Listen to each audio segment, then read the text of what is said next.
Bismillahirrahmanirrahim. Assalamualaikum warahmatullahi wabarakatuh. Alhamdulillah ala ihsanih wa syukrullahu ala taufiqihi wa amtinanih. Asyhadu an la ilaha illallah wahdahu la syarikalah ta'dhiman li sya'nih. Wa asyhadu anna Muhammadan abduhu wa rasuluh ad-da'i ila ridwanih. Allahumma salli wa sallim wa barik ala abdika wa habibika Muhammadin wa ala alihi wa ashabihi wa man sara bihudahu wa tamassaka bi sunnatihi ila yaumiddin, amma ba'd. Jamaah rahimani wa rahimakumullah wa hafidhakumullahu jami'a. Pada bulan yang lalu saya sampaikan terkait dengan sejarah singkat dari sahabat yang dikenal dengan Turjumanul Quran, penafsir Al-Quranul Karim, dan dikenal pula sebagai Habru al-Ummah, tintanya umat Rasulullah sallallahu alaihi wasallam, wa Bahru al-Ulum, lautannya ilmu. Maka pada kesempatan kali ini saya akan sampaikan wasiat yang disampaikan oleh sahabat yang mulia Abdullah ibnu Abbas radhiyallahu ta'ala anhuma. Disebutkan anna rajulan yuqalahu Jundub, bahwasannya ada seorang laki-laki yang dikenal dengan nama Jundub. Kemudian dia bertanya kepada Abdullah bin Abbas radhiyallahu taala anhu dengan mengatakan, "Ausini, berikanlah aku wasiat, berikanlah aku wejangan." Dan ini di antara sunnah di kalangan para sahabat ridwanullah alaihim ajmain, senantiasa untuk meminta nasihat, untuk meminta wejangan kepada orang yang mungkin dia bisa dikategorikan orang yang punya ilmu, atau orang yang memiliki pengalaman hidup, atau orang yang dianggap dituakan. Begini kebiasaan para sahabat ridwanullah alaihim ajmain. Kemudian Abdullah bin Abbas radhiyallahu taala anhu, beliau mengatakan, "Usika bitauhidillah wal amali lahu." Aku wasiatkan kepada engkau untuk senantiasa mentauhidkan Allah Azza wa Jalla, untuk senantiasa mengesahkan Allah Azza wa Jalla dan beramal dengan tauhid tersebut. Beliau menyampaikan pernyataan ini karena beliau juga ketika di usia yang sangat belia, sekitar 10 tahunan beliau berumur, diberikan wasiat oleh Rasulullah sallallahu alaihi wasallam terkait dengan wasiat bagaimana menjaga Allah, menjaga syariat-syariat Allah, dan menjaga untuk meninggalkan larangan-larangan Allah, serta yang lainnya kaitannya dengan permohonan seorang hamba kepada Allah Azza wa Jalla. Dan kita tahu bahwasannya di antara tujuan visi yang mulia Allah Azza wa Jalla menciptakan manusia tidak lain untuk mentauhidkan Allah Azza wa Jalla. Disampaikan oleh Allah Azza wa Jalla dalam firman-Nya, "Wa ma khalaqtul jinna wal insa illa liya'budun." Tidaklah aku menciptakan jin dan juga manusia melainkan untuk beribadah kepadaku, untuk mentauhidkan aku. Ini visi penciptaan manusia. Bahwa seorang manusia ketika diciptakan dalam rangka untuk mentauhidkan Allah Azza wa Jalla. Bahkan pernah ketika disampaikan oleh Mu'adz bin Jabal radhiyallahu taala anhu, ketika beliau mengatakan bahwasannya aku dibonceng oleh Rasulullah sallallahu alaihi wasallam di atas keledai. Kemudian Rasulullah sallallahu alaihi wasallam bertanya kepada aku, "Ya Mu'adz, atadri ma haqqallahi 'alal ibad wa ma haqqul ibadi 'ala Allah?" Wahai Mu'adz, apakah kau tahu terkait dengan hak Allah atas hamba? Dan apa hak hamba atas Allah Azza wa Jalla? Kemudian Mu'adz bin Jabal radhiyallahu taala anhu ta'adduban bi Rasulillah, dengan sikap adabnya beliau mengatakan, "Allahu wa rasuluhu a'lam." Allah dan Rasulnya lebih mengetahui. Kemudian Rasulullah sallallahu alaihi wasallam mengatakan, "Haqqallahi 'alal ibadi anta abuduhu wa la tusyriku bihi syai'a." Bahwasanya hak Allah Azza wa Jalla atas seorang hamba, yaitu hamba beribadah kepada Allah. Engkau beribadah kepada Allah dan tidak menyekutukan Allah Azza wa Jalla. Wa haqqul ibadi 'ala Allah alla yu'adziba man la yusyriku bihi syai'a. Dan hak seorang hamba kepada Allah Azza wa Jalla ketika dia mentauhidkan Allah, ketika dia tidak menyekutukan Allah Azza wa Jalla, maka dia berharap kepada Allah Azza wa Jalla ihsanan wa tafaddula, kebaikan dan keutamaan daripada Allah Azza wa Jalla.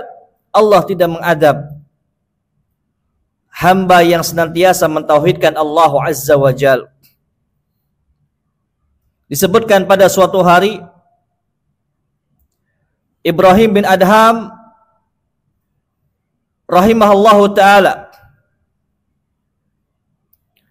beliau ditanya oleh orang-orang terkait dengan masalah yang dialaminya. Orang itu mengatakan kepada sahabat, kepada tabi'in yang mulia ini rahimahullahu taala, dikatakan, "Ya Aba Ishaq, wahai Abu Ishaq, bukankah Allah Azza wa Jalla mengatakan, berdoalah kepadaku, aku akan kabulkan engkau. Tapi aku berdoa pagi, siang, malam tanpa kenal lelah. Tetapi Allah Azza wa Jalla tidak mengampuniku, tidak mengabulkanku, tidak mengijabahi doaku." Kemudian apa kata Ibrahim bin Adham rahimahullahu taala? "Karena hati kamu itu mati," kata beliau. Di antaranya adalah araftumullaha falam tu'addu haqqahu. Kita kenal dengan Allah, kita mengenal Allah, tapi tidak pernah menunaikan hak Allah Azza wa Jalla. Kadang seorang hamba ini minta haknya kepada Allah agar Allah melaksanakan kewajibannya. Akan tetapi seorang hamba tidak pernah melakukan hak Allah Azza wa Jal, melaksanakan apa yang diperintahkan oleh Allah Azza wa Jal. Apalagi ketika ada seorang hamba mengatakan, Allahumma gfirli in syi'ta, Allahumma arhamni in syi'ta. Ya Allah, kalau kau ampuni aku, silahkan terserah engkau. Ya Allah, ketika kau ingin rahmati aku, juga silahkan. Ada seorang hamba ketika dia berdoa kepada Allah hanya sekedar seperti itu. Dia tidak menunjukkan akan keseriusan. Dia tidak menunjukkan akan kesungguhan memohon kepada Allah Azza wa Jal. Dan dia tidak menunaikan apa yang diminta oleh Allah Azza wa Jal. Allah hanya minta mereka untuk beribadah kepada Allah. Mereka diminta untuk senantiasa menyembah Allah Azza wa Jal saja. Mereka diminta hanya untuk berdoa hanya kepada Allah Azza wa Jal. Tidak ada yang lainnya. Disebutkan oleh Al-Imam Ibnu Qayyim rahimahullahu ta'ala, ma dufi'at syada'idud dunya illa bitauhid.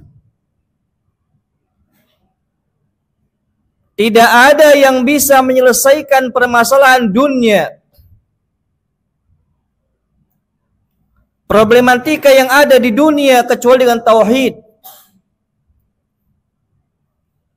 Dengan kita senantiasa beribadah dan mentauhidkan Allah Azza wa Jal, mengesahkan Allah Azza wa Jal.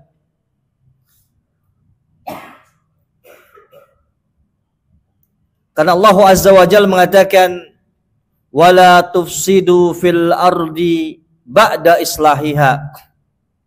Jangan kau melakukan kerusakan, melakukan sesuatu yang bisa merusak alam semesta ini. Ba'da islahiha, setelah Allah Azza wa Jal memperbaikinya. Dengan Allah Azza wa Jal mengutus para nabi. Dengan Allah Azza wa Jal menurunkan kitab-kitabnya. Dan Allah Azza wa Jal senantiasa memberikan kebaikan-kebaikan yang dilakukan seorang hamba ketika memohon kepada Allah Azza wa Jalla. Permasalahan dunia, solusinya adalah senantiasa kita beribadah dengan mentauhidkan Allah Azza wa Jalla. Di dalam surah Ibrahim ayat 24 sampai ayat 25, Allah Azza wa Jalla menyampaikan, alam tara kaifa daraballahu masalan kalimatan tayyibatan kasyajaratin tayyibah asluha sabitun wa far'uha fis sama' tu'ti ukulaha kullahinin bi'idni rabbiha. Allah Azza wa Jalla menyampaikan, tidakkah kau melihat, memandang, merenungkan bagaimana Allah Azza wa Jalla memberikan perumpamaan kalimat yang baik, kalimat la ilaha illallah, kalimat tauhid, kalimat mengesahkan Allah Azza wa Jalla dengan sebuah pohon yang baik. Asluha sabit, kalimat yang baik senantiasa ada di dalam hati seorang mukmin. Itu kalimat la ilaha illallah. Pondasinya baik, tertancap di dalam hati. Begitu juga pohon yang baik, dia memiliki akar yang begitu luar biasa, nancap ke tanah. Far'uha fis sama', cabangnya menjulang ke langit. Dan menggambarkan seorang hamba Allah Azza wa Jalla yang dia betul-betul keimanannya kepada Allah kuat, terpatri di dalam kalbunya. Dia akan beribadah kepada Allah Azza wa Jalla, far'uha fis sama', ibadahnya kepada Allah Azza wa Jalla.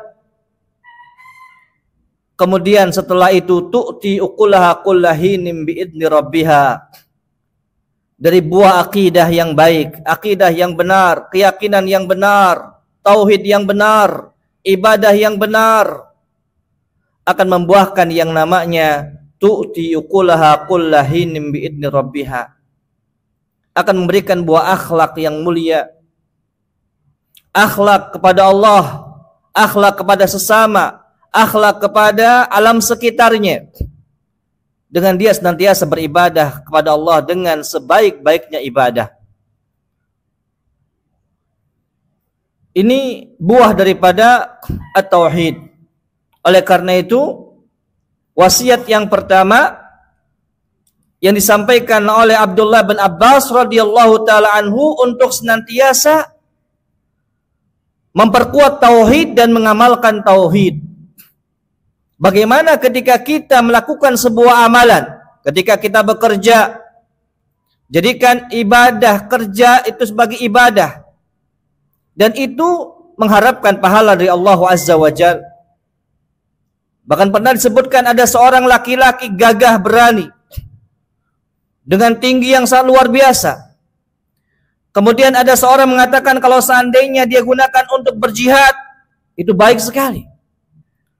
Kemudian Rasulullah Sallallahu Alaihi Wasallam mengatakan kalau seandainya dia bekerja untuk menafkahi dirinya sendiri, maka dia di sabilillah, maka dia di jalan Allah Azza wa Jalla.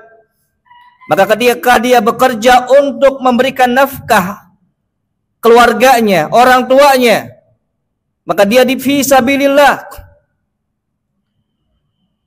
Ini semuanya disebabkan karena ketika seorang bekerja tidak lain hanya untuk mewujudkan peribadahan dia kepada Allah Azza wa Jal.